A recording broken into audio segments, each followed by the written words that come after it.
Chapter 1. Excerpt from Babies Killing Babies. Profiles of Preteen and Teen Murderers by Jane E. Woods, page 10. Some children are bad, plain and simple. These are the children that don't live up to the statistics. One cannot blame their surroundings or upbringings for their behavior. It's not a scientifically proven inheritable trait. These children are sociological phenomena. This type of child is perfectly depicted in the classic 1950s film The Bad Seed, based on the novel by William March.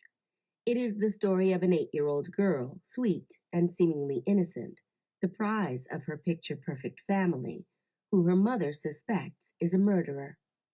The adorable Rhoda, a blue-eyed, blonde-haired princess, skips around the film in pigtails and baby doll dresses, killing anyone who won't let her have her way.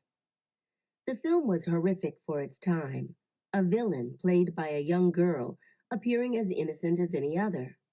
People couldn't conceive of a child being capable of murder.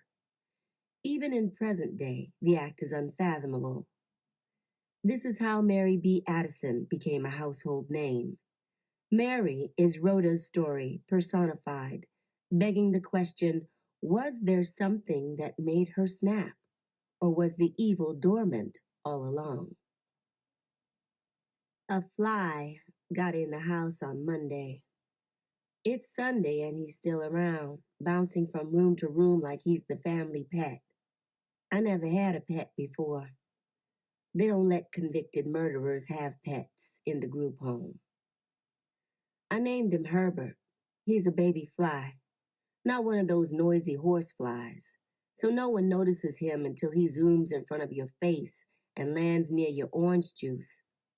I'm surprised in a house full of delinquents no one has killed him yet. I guess he has survival skills, like me. Keeps a low profile, never begging for unnecessary attention. Just like me, he wants to live a quiet life, nibble on some scraps and be left alone.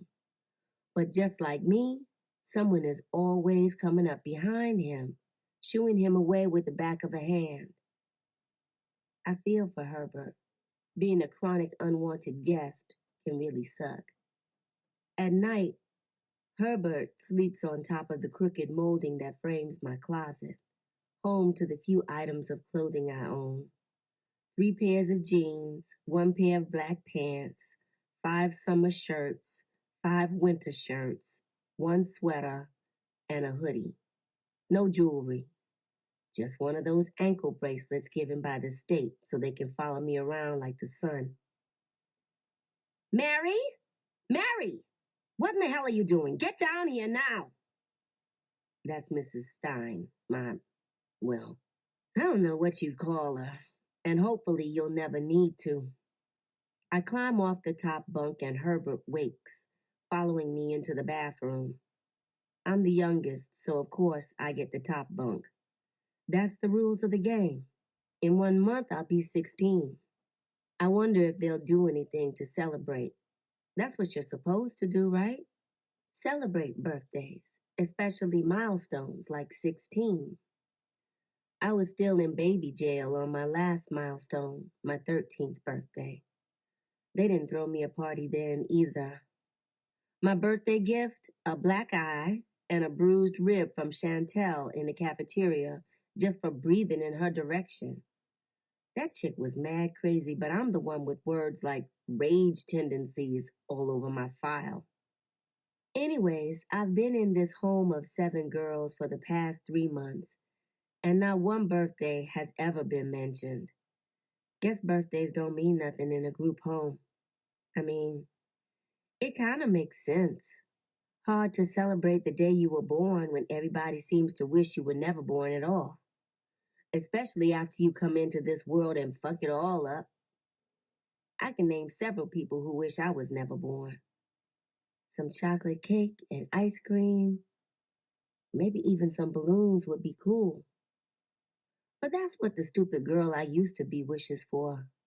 I keep reminding myself she's dead. Just like Alyssa. Mary! Mary! Where the hell are you? The shower head is a slow drizzling rain cloud. I hate showers. In baby jail, I only got to take one 5-minute shower every other day. The water like a fire hose, whipping my skin like towel snaps. I never took showers before, always baths, playing in bubbles made from lemon dish soap and white porcelain tubs. Mary! God damn it! I swear, that woman can drown out water. Herbert buzzes around my wet hair, drawn to the gel that helps slick my brown fro back into a curly ponytail. Wish I was a fly.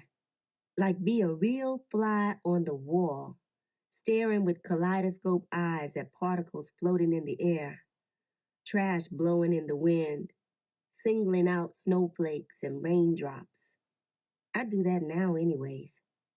I can spend hours entertained by my own fascination of nothingness.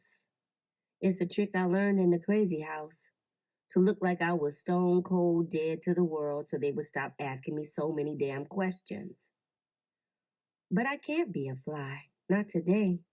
I have to prepare, be on high alert and focused, because in a few hours, the most dangerous, most diabolical, most conniving woman in the world is visiting me.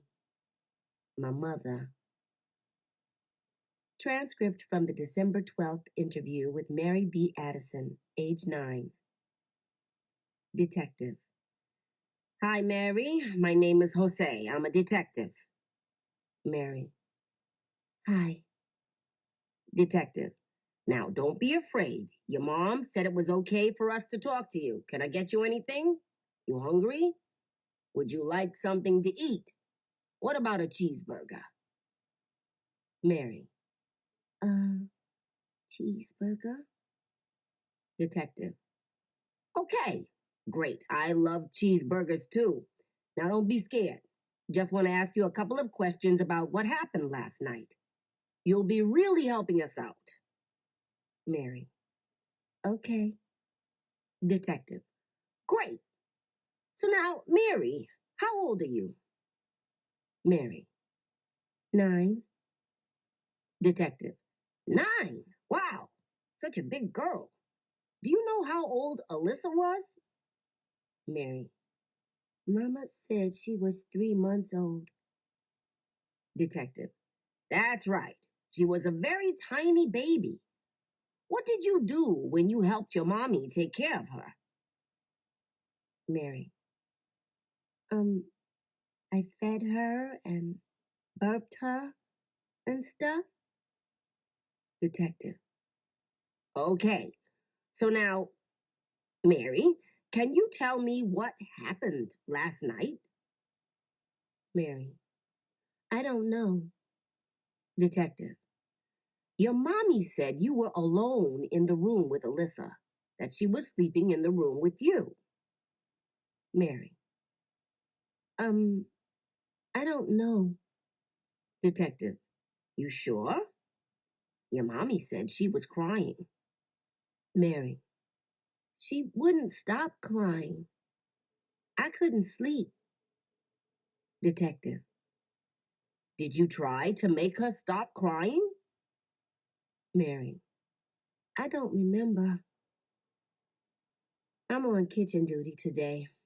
That means I have to scrub and wash until Miss Stein can see her fat white face in every pot and pan. Miss Stein doesn't know how to clean, but she sure knows how to criticize. Mary, does this look clean to your dumb ass? Clean it again! It took the state 6 long years to realize I wasn't a threat to society before they ripped me out of baby jail and put me with Miss Stein. From one prison to another, that's all it was.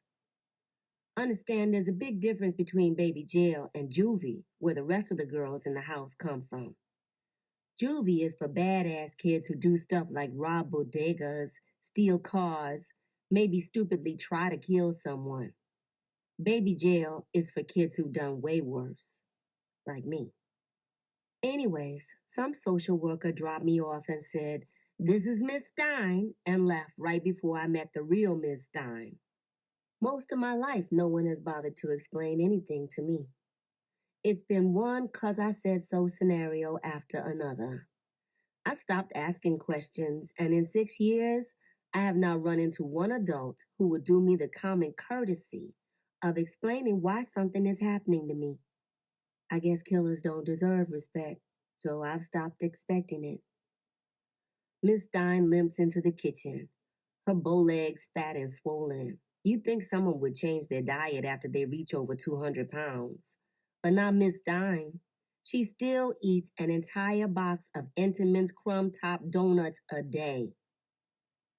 Mary, you move as slow as molasses. Why does it take you so long to wash some damn dishes? I don't know why God sent me to Miss Stein. I don't know why God does a lot of things. My mama always told me not to ask questions and to keep praying, even for fat, mean white ladies like Miss Stein. I still see grease on that counter. If I can see it, why can't you? That is the only advice Mama ever really gave me. Keep praying. God will work everything out. It never occurred to her that maybe she should try to work some things out for herself.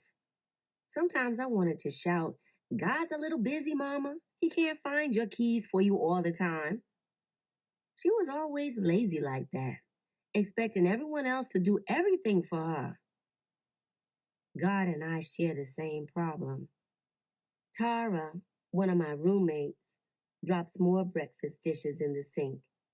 She's big and black as tar, so I call her Tara, but only in my head because I don't talk to anyone. Talk gets you into trouble, and these girls are looking for trigger words to be set off. As far as everyone is concerned, I'm a mute. Clean it up, psycho, she grunts and bumps into me with the hardest part of her hunchback shoulder. Tara tried to kill her boyfriend, stabbed him 10 times with a pin scotch taped to a ruler. When asked why she didn't just use a knife, she said, knives are too dangerous. 17, but has the mental capacity of a 5-year-old.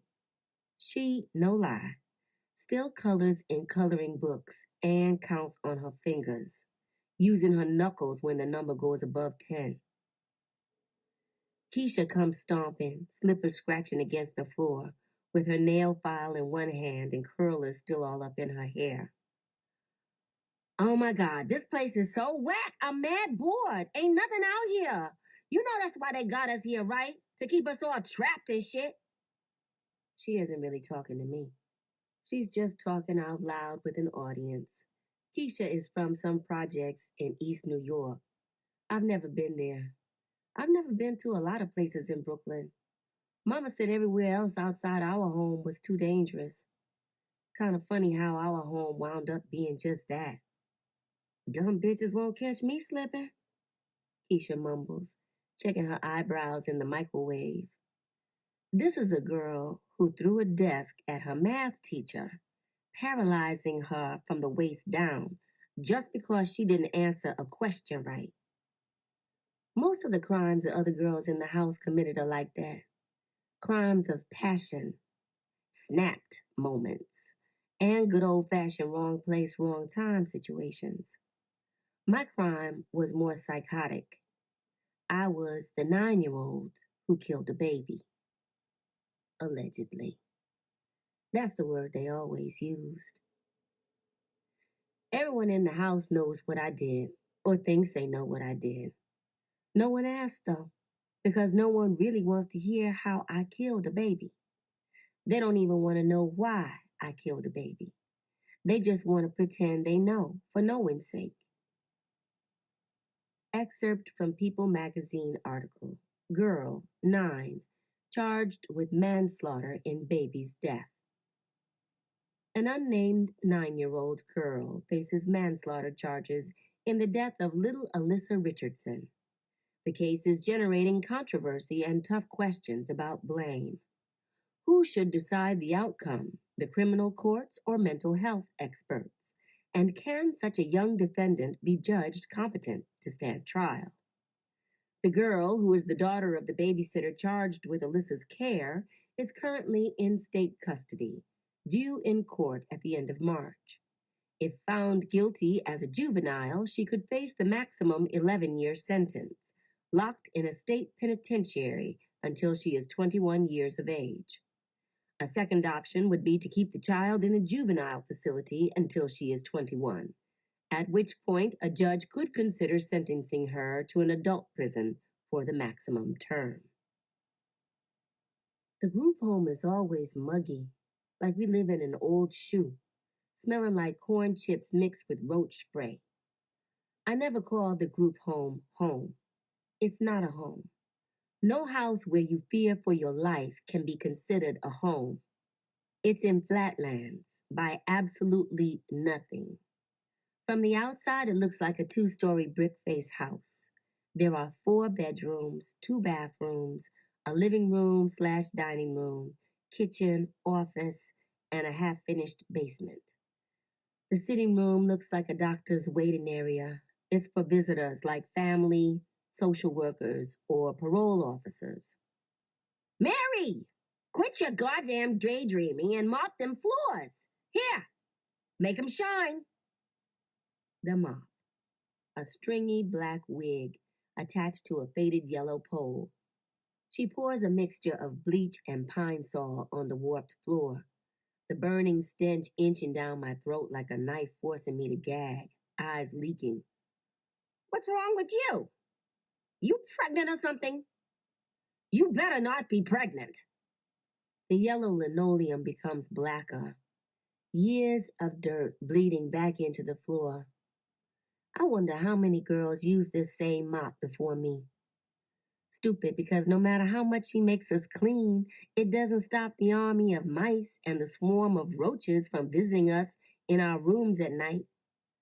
Dust covering our lungs like plastic, sitting in cat piss soaked furniture, with dark panel walls leaving the house in a constant shadow. Let's just say I've lived in better conditions. Then again, I've also lived in worse. The doorbell buzzes. It's not a friendly buzz, more like an angry dryer finishing its load. Reba! Get the door! Miss Stein hollers next to my ear. Miss Reba is security, Miss Stein's second in command, also known as her sister. She's the taller, thinner version of Miss Stein, with greasy gray hair and giant breasts, wrapped flat so she can pretend she doesn't have them. All right, she hollers from her post on the living room sofa. She wears black wrist guards and one of those weight belts that sits right below her bulging gut. Yet I've never seen her work out or lift anything but food to her mouth. The front door has 7 bolt locks, 1 key lock, and a bar that takes her at least 5 minutes to open. It's for safety, they say, but it's really to make sure we don't run away in the middle of the night. Not that I've ever thought of it. You can hear her whimpering before the door even opens. It's the new girl. I shuffle by the kitchen doorway to get the first look at her. Mousy looking white girl with dark pink lips and long, tangled brown hair, clutching a familiar state issued bag of new clothes. Winters, my parole officer, escorts her in. Morning, Judy, Reba. Meet your new guest, Sarah Young. He passes her file off, then pats her on the back as if to say good luck. New girl is crying.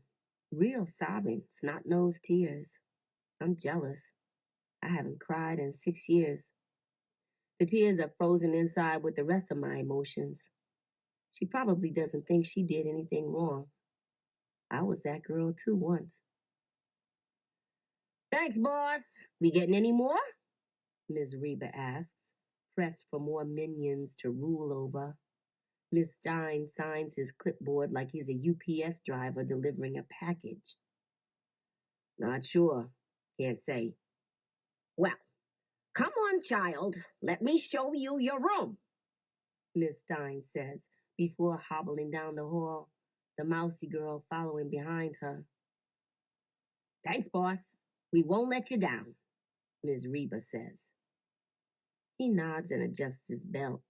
From what I heard, he used to be in the army until he got shot in the leg or something, so he always walks with a limp. Any problems? Not on my watch, no sir. She tucks her thumbs into her pockets and stands like Superman, smiling with teeth the color of corn, sharp enough to eat through rock. Winter smirks, then glances down the hall in my direction and nods. Addison? I nod back. Winters had zero patience for me from the moment we met. You're gonna give me problems, Addison, I can tell, he'd said. I wanted to ask why, but he looked like he wasn't in the business of explaining himself to anybody, especially not to teenage girls. Staying out of trouble? He asks. I nod. Any problems? His eyes dart to Ms. Reba, then back at me. Ms. Reba turns, giving me a sharp look, a warning. One wrong answer could land me on bathroom duty for months. I shrugged. All right, then I'll leave you all to it. Social services here tomorrow, yeah? Yep. I'll walk you out, boss. I go back in the kitchen, finish mopping, and head to my room. My bed sheets are piled on the floor in the hallway, sneaker footprints like tire tracks. The usual. I dust them off, remake my bed, and grab the Harry Potter book off my dresser. That joke of a bookshelf downstairs has the same crap they had in baby jail I've inhaled 3 times over, and I'd kill for something, anything new to read. But I'd never say that out loud. I'm a killer, after all. They probably think I'd really do it. Figures of speech are luxuries convicted murderers are not allowed to have. I sit and read about magic spells, waiting for the demon I was spawned from to arrive. Excerpt from The Devil Inside, The Mary B. Addison Story by Jude Mitchell, page 21. Dawn Marie Cooper was born in Richmond, Virginia in 1952. The oldest of 5 children, she was forced to drop out of school at age 15 to take care of her growing brothers and sisters. I was always taking care of babies, all my life. Her youngest brother, Anthony, died as an infant. The coroner ruled the cause of death as sudden infant death syndrome. Her brother's passing inspired Dawn to become a registered nurse. It is unclear where she received her training, but she worked exclusively in a neonatal care unit for many years. Dawn moved to Brooklyn, New York with her youngest sister, Margaret Cooper. Margaret wanted to pursue a career in the fashion industry, and Dawn was worried about her living in a big city alone. Dawn found work as an elderly caretaker. She met her first husband, Mark Addison, at a bus stop on Flatbush Avenue. Although Mark was 20 years her junior, they fell in love and were married within 3 months. Mark was killed on his way home from work by a drunk driver. Shortly after, Margaret died of HIV-related complications. A devastated Dawn went into hiding. Mary Beth Addison was born in October. Dawn testified that she had given birth at home, only bringing Mary to the hospital to get a birth certificate. She was 41. When describing what happened that day, she stated, "It was a cruel and painful birth. I knew something was wrong with her from day one." Yo, I can't believe this dumb shit. There ain't no trains, no White Castles, no corner stores. Some bullshit. Keisha complains about the group home every single day. She could go out, but chooses to stay inside, combing and straightening her hair every 10 minutes, like she's about to see someone new. Mama is like that too. Hair always has to look right, permed and hot combed perfect. She would get all dressed up in heels to go to the corner store and never left the house without her lipstick, cranberry brown. Smells like crayons. And it fucking stinks in here, she says, trying to open a window to let out the stench of rotting food. Miss Reba pokes her head in our room. Mary, your mom's here. Like clockwork, Mama arrives at 2:35 p.m. every other Sunday, right after church. This has been her commitment to me ever since I was locked up. I'll always remember what she said in the courtroom. I'll come see you every week. Well, on second thought, maybe every other week. Every week may be a bit too much for my pressure. And sure enough, every other Sunday, she would be in the visitor center at baby jail, cheerful and bright as cotton candy. One of the officers working my cell block said she deserved Mother of the Year for all the love she showed a little psychopathic killer like me. Mother of the Year? Hilarious. Baby! She squeals in the sitting room, arms extended wide, waiting for her hug. Her hot pink skirt suit is paired with a matching bag and shoes that could almost blind you. Her cream church hat is centered, a regal crown. Mama is all about appearances. I walk into her hug, and she wraps her arms around me as tight as she can, kissing my face like always. I pull away. The remnants of her burgundy lipstick burn in my cheek. She smells like my childhood: pepper, pomade grease, and laundry detergent mixed with that purple lotion from Victoria's Secret one of her boyfriends gave her. How's my baby girl doing? I have to give it to the woman.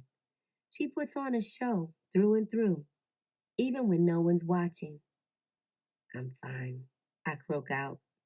My voice is scratchy and feels funny from not talking for so long. I can't keep up the silent treatment with Mama. She'd nag me to death until I spoke at least 5 words. Well, come on, baby, let's sit. Talk with your mama for a while.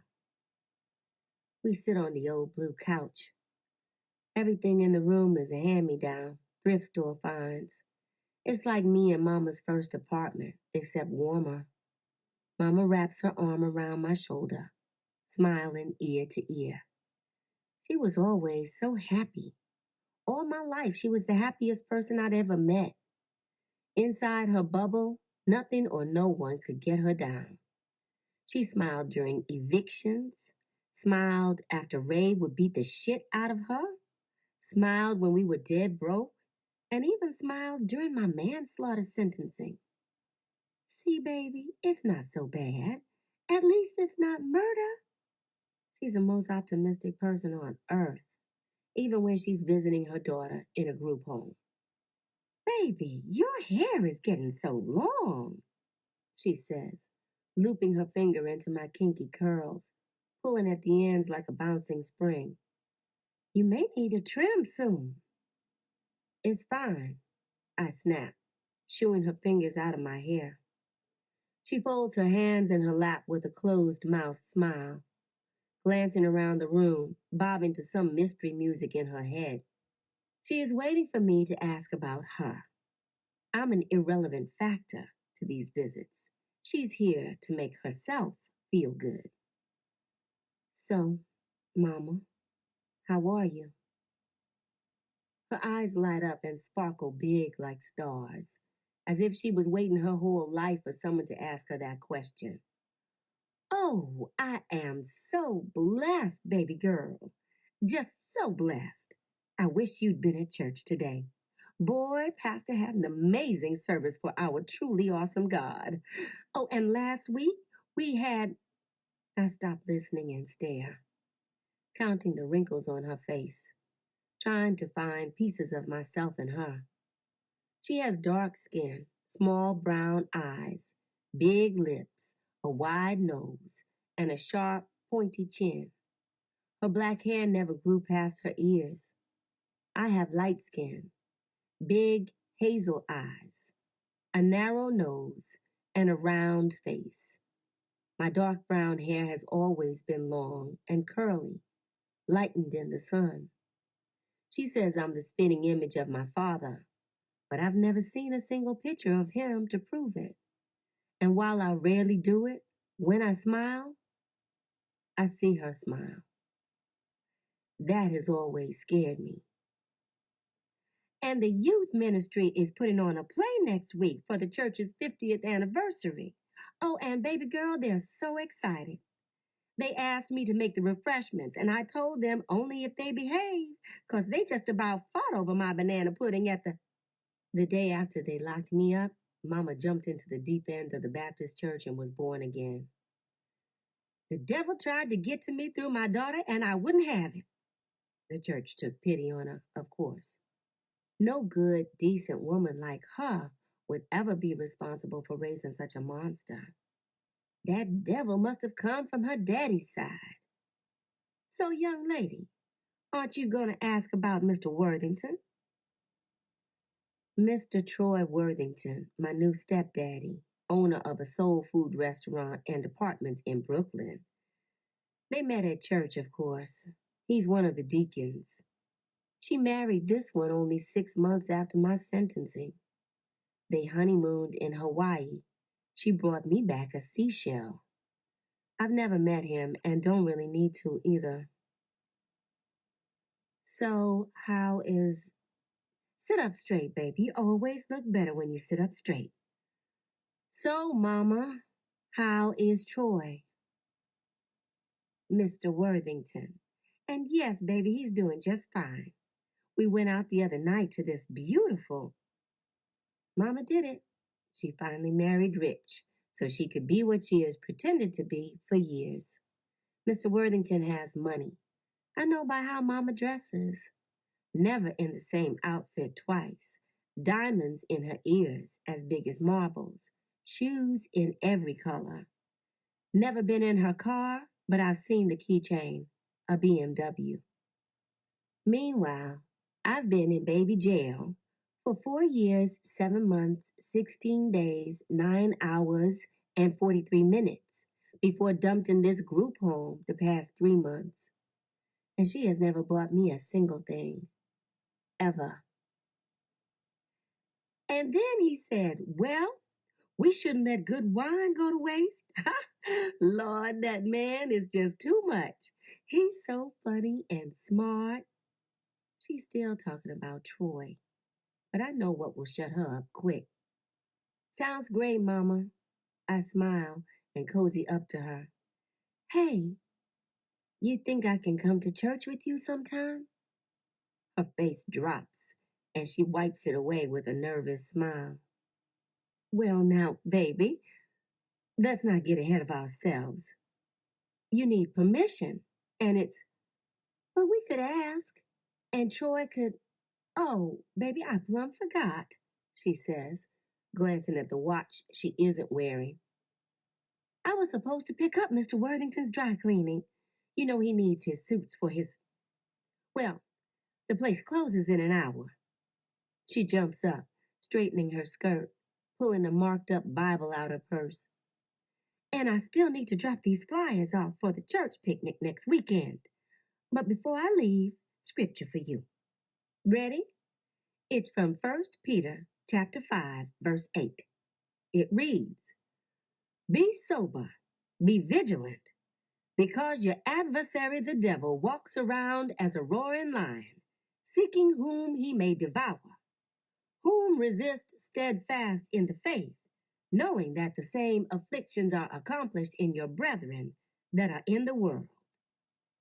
Still trying to cast that devil out of me, I see. She smiles and puts her Bible away. Now, I will see you in 2 weeks. Same time now, okay?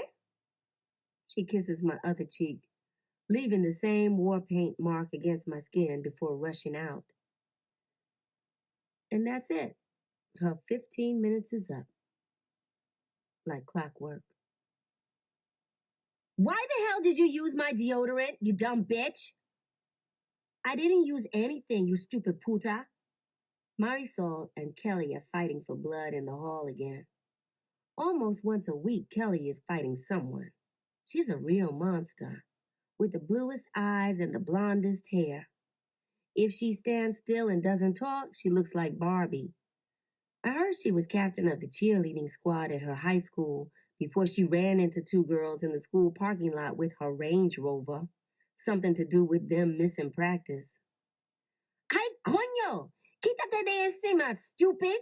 I didn't touch your shit! The tussling blonde and black ball of hair ran into the wall, dust flying. Another hole, another doorway for the mice. That's 15 on the second floor alone, with 10 downstairs. Yes, you did! Get her, Kelly! That's Joy, Kelly's shadow.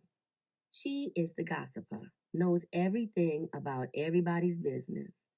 Skinny as straw, her nappy hair can't grow past an inch with bald patches where the perm burned her.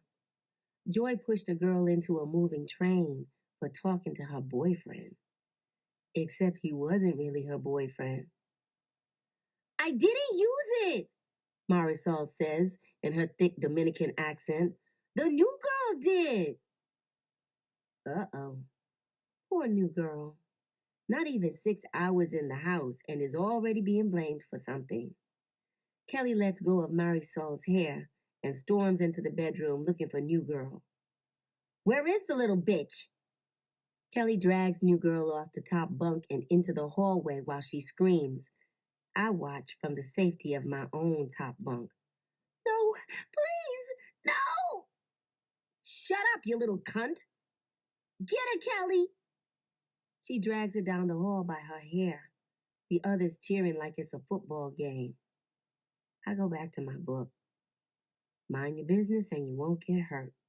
That has always been my motto. What's going on? Miss Reba screams from the bottom of the stairs. That's the kind of enforcer she is. Always a good 10 minutes late to the party. Just like in baby jail, the COs were never around when I needed them. Miss Reba breaks up the fight, or the pummeling, however you want to look at it, and brings new girl down to the kitchen to get fixed up. Ice for the black eye, Band-Aid for the cut forehead, aspirin for the pain. An hour later, Miss Reba returns new girl to her room, next to mine. Hearing her cry into her blanket through the walls reminds me of my first night in the group home. Except I didn't cry. I never do.